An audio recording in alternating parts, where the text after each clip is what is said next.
రాష్ట్రంలో 3 ఎమ్మెల్సీ స్థానాలకు ప్రశాంతంగా పోలింగ్ ముగిసింది. ఆదిలాబాద్, నిజామాబాద్, కరీంనగర్, మెదక్ పట్టభద్రులు టీచర్ ఎమ్మెల్సీ స్థానాలకు ఉదయం నుంచి పోలింగ్ కొనసాగింది. నల్గొండ, వరంగల్, ఖమ్మం టీచర్ ఎమ్మెల్సీ స్థానానికి పోలింగ్ ముగిసింది. టీచర్లు పెద్ద ఎత్తున ఓటు హక్కు వినియోగించుకున్నారు. చివరి గంటకు పోలింగ్ బూతుల దగ్గర రద్దీ పెరిగింది. క్యూలో ఉన్న వారికి ఓటేసే ఛాన్స్ కల్పిస్తున్నారు పోలింగ్ అధికారులు.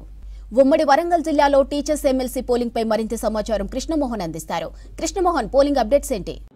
వరంగల్ ఉమ్మడి జిల్లా వ్యాప్తంగా కూడా టీచర్స్ ఎమ్మెల్సీకి సంబంధించిన పోలింగ్ చాలా ప్రశాంతంగానే ముగిసిందని చెప్పచ్చు. 1-2 పోలింగ్ కేంద్రాల దగ్గర మాత్రం ఇంకా చివరి నిమిషంలో వచ్చినటువంటి ఓటర్లకు ఓటు వేసే అవకాశం కల్పిస్తున్నారు. ఎక్కడైతే పోలింగ్ పూర్తయిందో, నిర్ణీత సమయానికి ఓటర్లంతా వచ్చిన వాళ్ళు ఓటు వేయడం పూర్తయిందో అక్కడ మాత్రం పోలింగ్ సంబంధించినటువంటి ప్రక్రియ ముగిసినట్టుగా చెప్పుకోవచ్చు. అక్కడ మిగతా ప్రొసీజర్ అంతా కూడా సిబ్బంది చేస్తున్నారు. దానికి సంబంధించి కూడా చూడొచ్చు, మెటీరియల్ అంతా కూడా సీజ్ చేస్తున్నారు.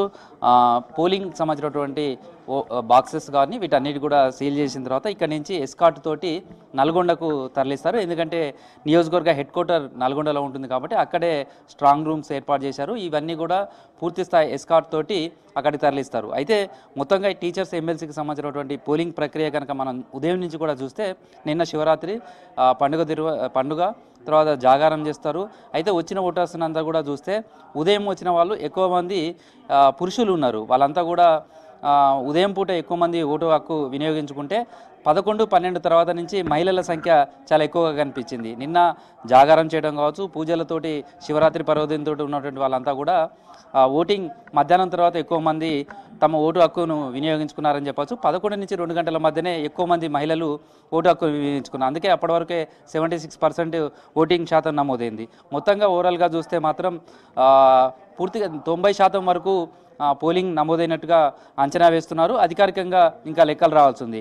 అయితే 3 ఉమ్మడి జిల్లాల పరిధిలో ఉన్నటువంటి టీచర్ ఎమ్మెల్సీ అయినప్పటికీ కూడా వరంగల్ చాలా కీలకంగా ఉందని చెప్పవచ్చు. ఎందుకు అంటే ఇక్కడ పోటీ చేసింది 19 మంది అభ్యర్థులు. ఈ 19 మందిలో 7 వరంగల్కి సంబంధించినటువంటి అభ్యర్థులే కావడం కూడా మనం చెప్పుకోదగ్గ విశేషంగా చెప్పుకోవచ్చు. ఎందుకంటే 19 మందిలో 7 వరంగల్కి సంబంధించిన వాళ్ళే. ప్రస్తుతం ఎమ్మెల్సీకి ఉన్నటువంటి పులి సర్వోత్తమ్ రెడ్డి కావచ్చు, ఎమ్మెల్సీగా పోటీ చేసినటువంటి వాళ్ళందరినీ కూడా మనం చూస్తే 7 ఉన్నారు. 1వ అభ్యర్థిగా ఉన్నటువంటి పులి సర్వోత్తమ్ రెడ్డి కావచ్చు, బీజేపీ నుంచి పోటీ చేశారు. ఆయనది కూడా హన్మకొండనే. అదేవిధంగా మనం ఈ విధంగా చూసుకుంటూ పోతే చంద్రమోహన్ ఏలే, ఈయన డీఈఓగా రిటైర్డ్ అయ్యారు. ఆయన కూడా ఇండిపెండెంట్ అభ్యర్థి. ఆయన కూడా హన్మకొండకు సంబంధించినటువంటి అభ్యర్థి. అదేవిధంగా డాక్టర్ కొలిపాక వెంకటస్వామి, ఈయన కూడా హన్మకొండకు చెందినటువంటి వ్యక్తి. అదేవిధంగా సుందర్ రాజు, ఈయన కూడా ఇండిపెండెంట్గా పోటీ చేస్తున్నారు. ఈయన కూడా హన్మకొండకు సంబంధించినటువంటి వ్యక్తి. అదేవిధంగా శ్రీపాల్ రెడ్డి పింగిలి, ఆయన కూడా హన్మకొండకు సంబంధించినటువంటి వ్యక్తి. అదేవిధంగా దామెర బాబురావు, ఈయన కూడా హన్మకొండకు సంబంధించినటువంటి వ్యక్తి. ఈయన కూడా ఇక్కడి నుంచి పోటీ చేశారు. ఇట్లా 7 అభ్యర్థులు వరంగల్ ఉమ్మడి జిల్లా, అందులోనూ హన్మకొండకు సంబంధించినటువంటి అభ్యర్థులే కావడంతో ఇక్కడ ఓటర్లు ఏ విధంగా వాళ్ళకు తీర్పు ఇవ్వబోతున్నారనేది ఆసక్తిగా మారిందని చెప్పవచ్చు. ఎవరి వారు లోకల్ ఫీలింగ్ తీసుకొచ్చే ప్రయత్నం చేశారు. సేమ్ టైంలో వాళ్ళ వ్యక్తిగతమైనటువంటి పరిచయాలు కావచ్చు, వీటన్నిటిని ఇన్ఫ్లుయెన్స్ చేసే ప్రయత్నం చేశారనేది చెప్తున్నారు. మొత్తంగా ఓటింగ్ సరళి అయితే మాత్రం చూస్తే గతంలో కంటే ఈసారి ఎక్కువ పోలింగ్ శాతం నమోదయ్యే అవకాశం ఉందని అంచనా వేస్తున్నారు. సేమ్ టైంలో ఓటింగ్ సంబంధించి చూస్తే మనం జనరల్గా జరిగే ఓటింగ్కు బ్యాలెట్ పేపర్ ద్వారా జరిగే ఓటింగ్కు చాలా తేడా ఉంటుంది. ఈ బ్యాలెట్ పేపర్ ద్వారా జరిగే ఓటింగ్ ఇది. సేమ్ టైంలో 19 మంది పోటీ చేస్తున్నారు అభ్యర్థులు. అందరికీ కూడా ప్రాధాన్యత క్రమంలో ఓటు వేయడానికి అవకాశం ఉంటుంది. అయితే ఇందులో క్రమ సంఖ్య ఖచ్చితంగా ఉండాలి. అంటే ఎవరికైతే మొదటి ప్రాధాన్యత ఓటేస్తారో వారి ఫోటో ఉంటుంది, వాళ్ళ పేరు ఉంటుంది, దాని ఎదురుగానే ఒక బాక్స్ ఉంటుంది, అందులో వేయాలి.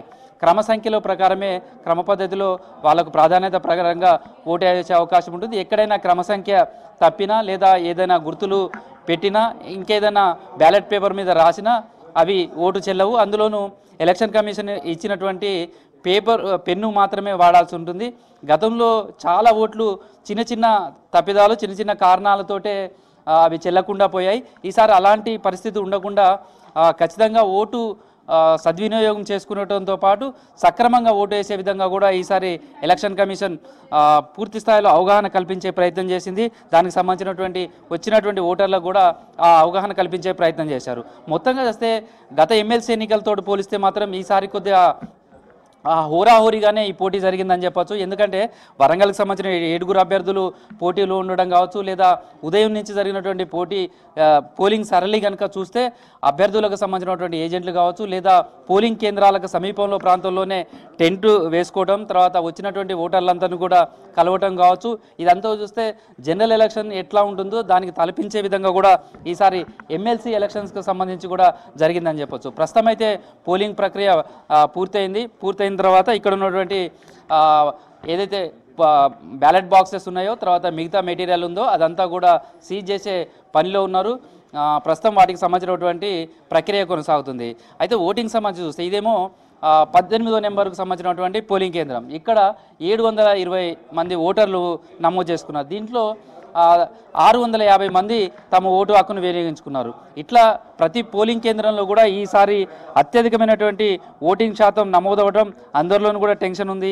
ఎవరు ఎటువైపు ఓటు వేశారు అంతా టీచర్స్, ఎడ్యుకేటర్సు కాబట్టి ఎటువైపు ఈ ఓటు వేశారు అనే దాని మీద ఎవరికి ఈ ఫలితం రాబోతుంది, ఎవరికి అనుకూలంగా రాబోతుంది అనే ఒక చర్చ కూడా జరుగుతుంది. ప్రస్తుతం అయితే పోలింగ్ ప్రశాంతంగా ముగియడంతో అధికారులు కూడా ఊపిరి పీల్చుకున్నారని చెప్పొచ్చు. ఉదయం నుంచి కూడా వీళ్ళంతా కూడా నిన్నటి నుంచే, యాక్చువల్గా అయితే నిన్న పండగ కాబట్టి టెంపుల్స్ దగ్గర రద్దీ ఉంటుంది, తర్వాత పోలీస్ కావచ్చు, మిగతా డిపార్ట్మెంట్స్ అంతా కూడా ఆ ఏర్పాట్లు వాటన్నిటిలోనే నిమగ్నమయ్యారు. సేమ్ టైంలో మళ్ళీ వెంటనే వచ్చినటువంటి నెక్స్ట్ డే వచ్చినటువంటి పోలింగ్ను కూడా ఎక్కడ అవాంఛనీయ సంఘటనలు కానీ ఎలాంటి ఇబ్బందులు కలగకుండా పూర్తి స్థాయిలో ఈ ఏర్పాట్లన్నీ చేశారు. పోలింగ్ని అయితే సక్సెస్ఫుల్గా పూర్తి చేశారని చెప్పుకోవచ్చు. మరికొద్దిసేపట్లోనే ఎంత శాతం పోలింగ్ నమోదైంది అనేది తెలుస్తుంది. ఇదంతా కూడా ఇంకొక గంట తర్వాత ఈ బాక్సెస్ అంతా కూడా నల్గొండకు పటిష్టమైనటువంటి బందోబస్తు మధ్య ఎలక్షన్ అధికారులు తరలించనున్నారు. మాధురి.